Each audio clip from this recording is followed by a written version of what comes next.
Good day to you all at Booberus Von Tuberus. It is I, Darth Cobain 17, back again. Um, didn't realize, as you all know by now, I love the summer, and I've been a little waylaid in my videos because of enjoying the outdoors, and realized that I had gotten up to a whole bunch of stuff recently that I hadn't even thought about posting about. So I thought now is the time before it gets I dig myself too deep of a hole. So the first thing, this is going to be split up into two video posts because I actually tried to do everything in one video yesterday, and when I went to try and post it, my device didn't have enough storage, and now I'm having to do it all over again and split it up into two, and hopefully that will work. When are they going to make like the minimum memory requirements on these devices like insanely higher than 16 or 32 gigs or whatever I've got on this thing? I think I got 32, but it should be like 100 or more. It's crazy with how much space is at a premium on devices and how prevalent they are in our life now. It should be way higher. But anyways, I won't get on a tangent. So, and this may be the last time you see me in a tank top in a video because the summer's gone to shit. It's like November, December 1st out there these days in the mornings. There's steam coming off the pool, but not in a good tropical jungle kind of way. It's the water's like, oh my god, I'm cooling down too rapidly and I'm steaming because it's crazy. So, yeah, it's too bad, but at least that way I'll be indoors soon and I'll be able to play more video games and read more books and everything. And there's always a silver lining, right? So, anyways, the first 5 entries in this video, all 5 entries in this video, are going to be movies. I recently introduced James to a trilogy that I loved as a kid and of course still love to this day, the Indiana Jones trilogy. So, the first movie is Indiana Jones and the Raiders of the Lost Ark. Indiana Jones is a college professor of archaeology in Connecticut, and he moonlights too as an archaeologist slash adventurer in his downtime. And as Raiders of the Lost Ark kicks off in the year 1936, we witness him somewhere in South America on a mission to recover a fabled golden idol that's invaluable. And he eventually does so after running into many booby traps in the temple where it's kept. But unfortunately, as he escapes, a rival of his named Balak is there to greet him and takes it from him, and he barely escapes with his life. Getting back to Connecticut after, he's approached, he talks to his good friend Marcus Brody, who he usually sells the artifacts to, and Marcus then places them in his museum. And they are approached by a couple of U.S. government agents who inform them that the Nazis are going after the Ark of the Covenant. Now, I'm not religious, I don't believe any of this stuff, but it always, the mythology and the what-if factor is always very cool. So the Ark of the Covenant is actually what, the original stone tablets that Moses wrote the 10 Commandments on is what is kept in the Ark, and it's supposedly this artifact of great power. Mysterious, nobody knows, but rumored that it has great power. So the Nazis are after it, Hitler's after it, they don't know why, they want Indy to track it down and get it before they do. Indy says, well, I don't really know all that much about the Ark. My good friend Abner Ravenwood, who was kind of his mentor before he went missing a number of months ago, was actually the expert in that field. And Abner's daughter Marion, actually, Indy had a bit of a thing with. So there's some ties there. So they say, well, could you go after it anyways? And he says, okay. So then he goes to try and look for Abner, who he thinks was last in Nepal. And when he gets there, he finds Marion, only to find out from her that Abner has since passed on. But Marion agrees to help Indy and actually has the tip of the Staff of Ra, which is an artifact that they need to determine where exactly the Ark of the Covenant is buried away in the lost city of Tanis in Egypt. So unfortunately, the Nazis are on Indy's trail, and they trash Marion's tavern, and then a big chase ensues. Indy and Marion go to Cairo, where he hooks up with his good friend Salah, and there they kind of work right under the Nazis' noses to try and get the Ark, get it out of Egypt and back to the U.S. before the Nazis can get it. And from there, it's just this race to get the Ark and everything that happens afterwards. So I still remember one of the Nazi guys, one of the main guys, when his face melts off at the end of the movie. And as a kid, I was like, "Gah!" and it's still, I love that scene to this day. It still has the same effect. But anyways, moving on, as I have limited space and need to hurry things on, as you know. The second movie in the trilogy, which is arguably my favorite, was my favorite as a kid, is Indiana Jones and the Temple of Doom. The Temple of Doom takes place a year prior, so it's a bit of a prequel to Raiders, in the year 1935, and starts off in Shanghai, China, where Indy is meeting with a crime boss named Lao Che, and an exchange is being organized, an ancient artifact for a diamond, Indy wanting the diamond. The crime boss tries to turn the tables, a big brouhaha ensues, and Indy escapes at the last second with help from a young kid. I think he's like 11 years old, a local kid named Short Round, who Indy's kind of taken under his wing. And tagging along with them, who got caught up in the middle of it all, is a nightclub singer named Willie, a blonde, kind of prissy kind of girl. And so they escape, and Indy gets the last laugh on Lao Che when he boards a plane. The three of them board a plane and they leave. But actually the last laugh is Lao Che's, because the airline is actually run by his organization. So, in the air, the pilots jump ship, they parachute out and leave the three of them to crash land, but they escape at the last minute and into a river, and they find out they're in India. An old man discovers them and takes them to his village, where the elders tell them that the people from Pankot Palace nearby have come and taken a sacred stone from the village, taken all their children, and ever since that's happened, the village has, the crops have dried up, the animals have died, everything's gone to crap. And so they want Indy to go and help them. He's kind of, he's on the fence, until one night a young kid escapes from the palace and rushes back to the village, and he's on the brink of death, to deliver a message and a little artifact to the village. And Indy says, okay, no, that's enough for me to go on. So he agrees to help out. So him, Willie, and Short Round go to Pankot Palace. They're greeted with open arms by the Prime Minister. He knows of Indiana Jones's exploits. And at dinner that night, which serves monkey brains and all sorts of crazy stuff, much to Willie's chagrin, he starts asking questions to the Prime Minister, and the Prime Minister gets suspicious, gets a little angry, gets offended, and later that night in his room, Indy is attacked. And so afterwards he says, okay, we got to figure out what's going on here before I get attacked again.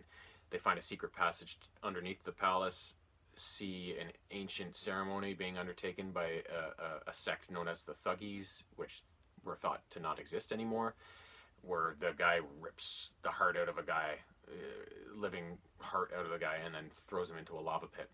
And after the ceremony's over and the place empties, Indy goes down and takes the sacred stones, which are in a statue there. And at the same time, he notices beneath this chamber is another one, leading to a series of mines where all the children are working as slave labor from the village. So he gets deeper and deeper into this. Soon's discovered. The three of them are captured. Indy's turned into a thuggy temporarily. He drinks this special stuff that brainwashes him. And then it kind of looks like it's the end for all three of them, that it's going to not end very well. But Short Round is fortunately able to bring Indy out of his stupor. They rescue Willie from being sacrificed, and then a big fight ensues where the three of them kind of free all the slave children and trying to escape from the palace, and a big minecart chase, all sorts of stuff ensues, and it's just a really cool sequence at the end of the movie to finish it all off. So that's that. The third and final movie in the original Indiana Jones trilogy is Indiana Jones and the Last Crusade. Looking back on it all these years later, it's kind of a toss-up between Temple and Last Crusade as to which is my favorite. This one starts with a flashback to the year 1912 when River Phoenix plays a young Indiana Jones. He's with his scout troop in the Utah Badlands. They go into some caves, and Indy witnesses some grave robbers unearth an artifact, a little golden cross. And he goes, that belongs in a museum. So then he takes it from them, leads them on this merry chase. During the chase, we learn why he hates snakes. We learn how he gets his look and his hat and everything. And but in the end, the sheriff shows up at his house when Indy tries to give the cross to his father. and the sheriff makes him give the cross back to these guys, who then pass it along to some sort of white-suited crime boss-looking guy, who then takes it away. So, flash forward ahead to the year 1938, and Indy is on a ship out in the middle of the ocean. It's a raging storm, and he is once again trying to get the cross back from this white-suited crime boss. Only this time he does so, and with finality. As he returns from this adventure to Connecticut, he's approached by some men who introduce him to this kind of rich guy who's into artifacts, archaeology, like Indy is, and he says he's after the cup of Christ, the Holy Grail, thought to give eternal life. And he says he's had some people in Venice working on it, and he's very close. Only his lead operative there has since gone missing. Turns out it's Indy's father, Henry, who was an expert on the Holy Grail. So at first Indy wasn't too hot to trot on it, but as soon as he finds out Henry's the one missing, then he's gone. Him and Marcus go to Venice. They meet Dr. Schneider, a young, hot, blonde doctor who Indy is smitten with, and together they unearth some secrets as to where the city of where the Holy Grail has been hidden away, and but unfortunately, Dr. Schneider then reveals herself as a Nazi and a traitor as they go and attempt to rescue Indy's father, who's being held in a castle by the Nazis. So everything was going well for Indy, and then all of a sudden the world falls out from under him. Him and his father Henry are reunited, but they're captives of the Nazis, so then they have to engineer an escape attempt, and after that, race to the lost city of Alexandretta, get the Holy Grail before the Nazis can. Kind of like Raiders, but different and awesome. So just as awesome, if not awesomer. So yeah, so that's the original Indiana Jones trilogy. If you haven't ever seen them before, I don't know how that is, but you should go watch them. Next up, we were struggling one night as a family to watch something, order something on demand and watch something different. My wife is a huge fan of John Travolta, and when we saw this 2019 brand new movie called Trading Paint, we took it. It's John Travolta stars as Sam Monroe, and a dirt track racer in Alabama at Talladega, the short track. And he's been out of racing for a few years, and he's now crew chief for his son Cam, who is also a talented racer. The only problem is they're underfunded, so although Cam's putting in good showings, they're having engine troubles, and they just can't seem to lead the point standings. And their arch rival Linsky keeps on beating him. And Linsky is actually a big arch rival formerly of Sam's, who when they used to race together. So it's frustrating, and when one day Linsky offers Cam a chance to race a second car that Linsky's putting into the series, Cam struggles with it, but eventually chooses to do so, which causes much turmoil between him and Sam. Sam fires him from the garage, and then as the season rolls on, Sam gets back into the car himself, and it's kind of this three-way race between Linsky, Cam, and Sam.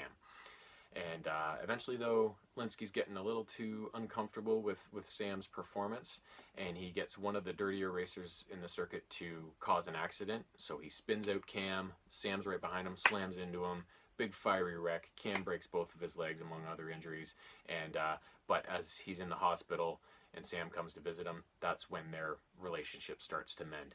And in the meantime, Sam puts some money together with his good buddy Stumpy, who helps the racing team out as well. And they buy a brand new car, one that's going to be way better than their old one. And just in time for the first race of next season, Cam is healed. He's ready to go. They got this new car. And the movie ends with how the first race of the next season unfolds, much to Linsky's dismay, of course. Last movie. Another cool franchise I wanted to introduce James to, Scream. I watched Scream in the late 90s after it came out multitudes of times, although I hadn't seen it in some years. The movie stars a Canadian girl named Neve Campbell, if you remember her from Party of Five. She's the lead character named Sydney Prescott. Almost a year ago, her mother was brutally raped and murdered in the small town of Woodsboro, California, where they live, and it caused quite a stir. And it's a few days away from that 1 year anniversary, and then one night two high school students named Casey and Steve are brutally gutted, and all of a sudden it's happening again. The media descends on the town, specifically a lady named Gail Weathers, who covered the Prescott case a year ago and who Sydney does not get along with. And Gail thinks the guy that Sydney finger pointed at for her mother's murder, Cotton Weary, is innocent. So there's lots of stuff going on between them. So as everything unfolds, a curfew is put into place so the kids aren't out late at night. The high school principal is then murdered as he's the next one to go, so they cancel school until everything is settled. And to celebrate it, the school being canceled, Sydney's best friend Tatum, her boyfriend Stu, is like, party at my house, thanks Sid, no school. So that night, that's kind of where everything culminates. A lot of high school kids show up. Tatum's older brother Dewey, who's actually a deputy on the police force and really likes Sydney and always looks out for her, he comes and he brings Gail Weathers in tow. So everybody's kind of at this house as everything's coming to a head. And that's when the killer strikes again, and he or she strikes many times. And it's this big kind of Scooby-Doo like circle of mayhem, only not funny and more gory. And that's how kind of the movie reaches its climax and its conclusion. So yeah, so another great movie there. Like I said, this is only part 1 of 2 of these videos of my latest stuff that I've been up to. So I don't know if I'll have the other one posted today or maybe tomorrow, but there is a part 2 coming. So I know you're very excited. So hold on to your hats. But until then, stay safe and enjoy the cold weather.